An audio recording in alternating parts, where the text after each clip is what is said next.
Sir, ദിവസവും റോഡിൽ പൊലിയുന്ന ആളുകളുടെ എണ്ണം വർദ്ധിച്ചു വരികയാണ്. പക്ഷേ 2016 മുതൽ നാറ്റ്പാക്ക് ഈ റോഡ് അപകട സാധ്യതയുള്ള പ്രദേശങ്ങളെ സംബന്ധിച്ചും ബ്ലാക്ക് സ്പോട്ടുകൾ ഐഡൻറ്റിഫൈ ചെയ്തുള്ള റിപ്പോർട്ടുകൾ സർക്കാരിന് കൊടുത്തുകൊണ്ടിരിക്കുകയാണ് 2016 മുതൽ. പക്ഷേ അതിനകത്തുള്ള ഇംപ്ലിമെൻറ്റേഷൻ്റെ കാര്യം ഇവിടെ മന്ത്രി പറയുകയുണ്ടായി.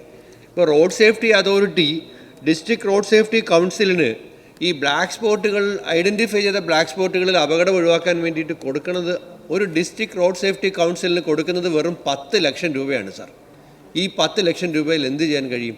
അതിൽ തന്നെ അതിൻ്റെ 5 ലക്ഷം രൂപ കൊടുത്തിട്ടുള്ളൂ ഒന്നാം ഗഡു എന്ന നിലയിൽ.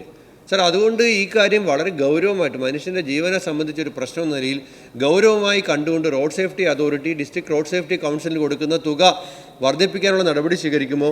എൻ്റെ മണ്ഡലത്തിലെ കുണ്ടറ നിയോജക മണ്ഡലത്തിലെ നാന്തിരിക്കൽ പള്ളി കഴിഞ്ഞിട്ടുള്ള തൊണ്ടിറക്കമുക്ക്, പെരുമ്പുഴ കഴിഞ്ഞ് ഹരിശ്രീ ഹോട്ടലിന് സമീപം, പേരയം കോളേജിന് സമീപം കുറിച്ചിയിൽ മുക്ക് വളവ്, ആറുമുറിക്കട വളവ്, കൊല്ലം തേനി ഹൈവേയിൽ പേരയം വരമ്പിൽ ഭാഗം, ഇവിടെ ദിവസവും വാഹനാപകടങ്ങളും മരണങ്ങളും ഉണ്ടാവുകയാണ്. ഈ അവിടെ റോഡുകളുടെ വളവ്, സുരക്ഷാ സംവിധാനങ്ങൾ ഇവ ക്രമീകരിക്കാനുള്ള പ്രത്യേകമായ നടപടികൾ കൂടി സ്വീകരിക്കുന്നു.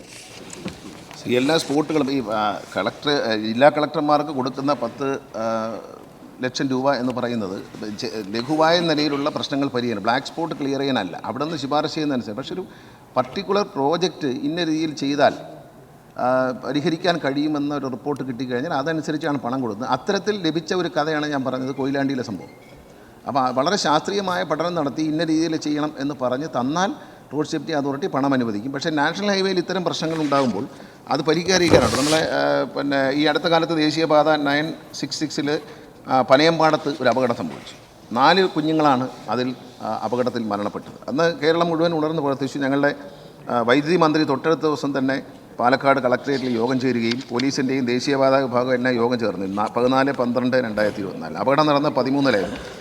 അപ്പോൾ ഒരു പരിശോധന, അതിൻ്റെ അടിസ്ഥാനത്തിൽ 17-ാം തീയതി ഗതാഗത വകുപ്പ് മന്ത്രി എന്ന നിലയിൽ ഞാൻ നാഷണൽ ഹൈവേ അതോറിറ്റിക്കാരുമായി തിരുവനന്തപുരത്ത് യോഗം ചേർന്നു.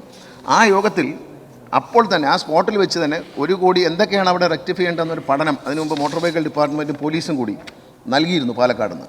അത് നടപ്പിലാക്കുന്നതിന് വേണ്ടി 1,35 ലക്ഷം രൂപ അനുവദിക്കണമെന്ന് അപ്പോൾ തന്നെ 1,30,00,000 എന്നാണ് പറഞ്ഞത്, 30 ലക്ഷം രൂപ അനുവദിക്കണമെന്ന് നാഷണൽ ഹൈവേ അതോറിറ്റിയുടെ ഡയറക്ടർ മിസ്റ്റർ മീണ അദ്ദേഹത്തോട് സംസാരിച്ചു. അവിടെ വെച്ച് തന്നെ ഉറപ്പിക്കുകയും 1,35 ലക്ഷം രൂപ അവിടുത്തെ ആ പ്രശ്നം, ആ ജംഗ്ഷനിലെ പ്രശ്നം പരിഹരിക്കുന്നതിന് വേണ്ടി അപ്പോൾ തന്നെ നാഷണൽ ഹൈവേ എന്ന് അനുവദിച്ചു തന്നു.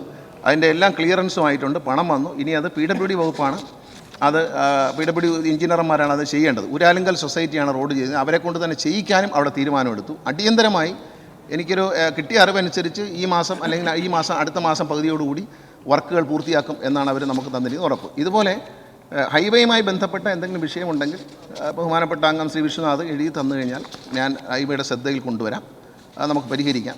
പ്രാദേശിക റോഡുകളിൽ ഉള്ള പ്രശ്നങ്ങൾക്ക് കളക്ടർ വഴി ഒരു പ്രൊജക്റ്റായിട്ട് ശുപാർശ ഇടണം. നമ്മുടെ സ്റ്റേറ്റ് ഹൈവേ ഒക്കെ ആണെങ്കിൽ കളക്ടർ വഴി ജില്ലാ അതോറിറ്റി വഴി ഒരു ശുപാർശ വന്നു കഴിഞ്ഞാൽ തീർച്ചയായിട്ടും അത് പരിഹരിക്കാനുള്ള നടപടി ശരി. ശ്രീ IC ബാലകൃഷ്ണൻ.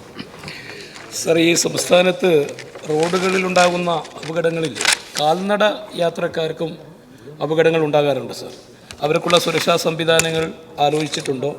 കൂടാതെ നമ്മുടെ നാഷണൽ ഹൈവേ 766 ഏതാണ്ട് കൈനാട്ടി മുതൽ കൽപ്പറ്റ കൈനാട്ടി മുതൽ കാക്കവയൽ വരെയുള്ള ഏരിയയിൽ അവിടെ നിരന്തര അപകടങ്ങളുണ്ട്. എല്ലാ മേഖലകളിലില്ല, ചില മേഖലകളിലാണ് അപകടങ്ങൾ ഉണ്ടാകുന്നത്. അത്തരം അപകടങ്ങൾ ഉണ്ടാകുന്ന മേഖലകളിൽ സുരക്ഷാ സംവിധാനങ്ങൾ ഏർപ്പെടുത്തുന്നതിന് വേണ്ടി റോഡ് സേഫ്റ്റി അതോറിറ്റിയുമായി ബന്ധപ്പെട്ട് എന്തൊക്കെ കാര്യങ്ങളാണ് ചെയ്യാൻ ഉദ്ദേശിക്കുന്നത്? Yes minister. കാൽനട യാത്രക്കാരുടെ കാര്യം അദ്ദേഹം പറഞ്ഞ വളരെ ശരിയാണ്. പ്രധാനമായി ഇന്നത്തെ അപകടത്തിൻ്റെ ഒരു കാര്യം, ഈ കാൽനട യാത്രക്കാരിൽ പലരും റോഡിൽ കൂടെ നടക്കുന്ന മൊബൈൽ ചെവി വെച്ചുകൊണ്ടാണ്. ഈ മൊബൈലിലെ ശ്രദ്ധ പോകുന്ന സമയത്ത് വരുന്ന വണ്ടി അറിയുന്നില്ല, ഒന്നും അറിയുന്നില്ല.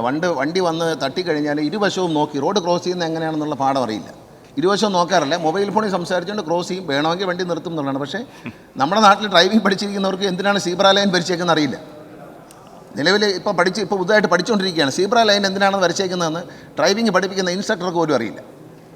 അപ്പോൾ അതുകൊണ്ട് ഈ റോഡ് സുരക്ഷയെ സംബന്ധിച്ച് എൻ്റെ ഒരു പേഴ്സണൽ അഭിപ്രായം പറയുകയാണ്, ഇത് നമ്മൾ ചെയ്യേണ്ട കാര്യമല്ല, പോലീസ് വകുപ്പ് ചെയ്യേണ്ട, ബഹുമാനപ്പെട്ട മുഖ്യമന്ത്രി ഇടപെട്ടാൽ നടക്കും. കാരണം വെച്ചാൽ കാൽനട യാത്രക്കാരനും ഇപ്പോൾ ഫൈനൊന്നുമില്ല, വട്ടം ചാടിയാലും ഫൈനൊന്നുമില്ല, മൊബൈലിൽ സംസാരിച്ച് റോഡിൽ കൂടെ ഫൈനില്ല. അപ്പോൾ പോലീസ് നിയമത്തിൽ വരുത്തേണ്ട ഒരു ഭേദമാണ്. പോലീസ് ഭേദഗതി വരുത്തിക്കൊണ്ട് കാൽനട യാത്രക്കാരനും ഇപ്പോൾ വാഹനം ഓടിക്കുന്നവർക്കേ ഫൈനുള്ളൂ. തോന്നിയ പോലെ റോഡ് ക്രോസ് ചെയ്യുന്നവർക്ക് മൊബൈൽ സംസാരിച്ച് വട്ടം ചാടുന്നവർക്കൊന്നും ഒരു ഫൈനുമില്ല. അതിന് ഫൈൻ ഏർപ്പെടുത്തണമെന്നാണ് വ്യക്തിപരമായി എനിക്ക് തോന്നിയിട്ടുള്ളൊരു കാര്യം. കുറേയെങ്കിലും അപകടം കുറഞ്ഞു കിട്ടും. കാരണം വന്ന് കയറുകയാണ്, വണ്ടിക്കാരെ മാത്രം നമ്മൾ കുറ്റം പറയാൻ പറ്റത്തില്ല. അപ്പോൾ ആ കാര്യങ്ങളിൽ കാൽനട യാത്രക്കാരും വളരെ ശ്രദ്ധിക്കണം. അതിനുവേണ്ടി ചില പദ്ധതികൾ നമ്മൾ തയ്യാറാക്കുന്നുണ്ട്. അതുപോലെ താങ്കൾ പറഞ്ഞ സ്ഥലത്തിൻ്റെ കാര്യം ശ്രദ്ധയിൽപ്പെടുത്തിയിട്ടുണ്ട്. പരിശോധിച്ചതിന് ശേഷം അതിന് മറുപടി പറയാം. അത് ബ്ലാക്ക് സ്പോട്ടായിട്ട് നാറ്റ്പാക്ക് പഠിച്ചിട്ടുണ്ടോ എന്ന് പരിശോധിച്ചതിന് ശേഷം എന്താണ് അതിൻ്റെ മാർഗം പെട്ടെന്ന് പറയാൻ പറ്റുന്നത്.